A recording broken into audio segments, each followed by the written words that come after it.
Mobile কখনো এইভাবে জানালার কাছে রাখবেন না। দেখছেন তো এইভাবে জানালার কাছে রাখলে কিন্তু মোবাইল চুরি হয়ে যায়। তাই একটা কথায় সাবধান, কখনো মোবাইল জানালার কাছে রাখবেন না। আর ভিডিওটা সম্পূর্ণ দেখুন, কেউ স্পিক করবেন না, টেনে টেনে দেখবেন না। ধন্যবাদ।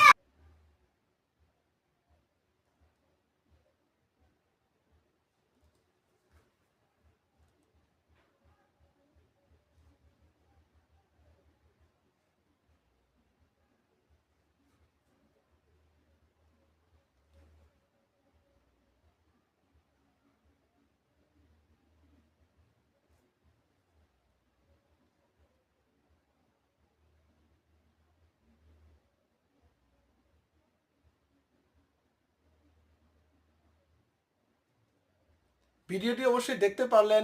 এই ভিডিও থেকে কি শিক্ষা নিতে পারলেন অবশ্যই কমেন্টের মাধ্যমে জানাবেন ভাই। প্রিয় ভাইয়ের অবশ্যই ভালো লাগলে অবশ্যই ভিডিওটি শেয়ার করবেন।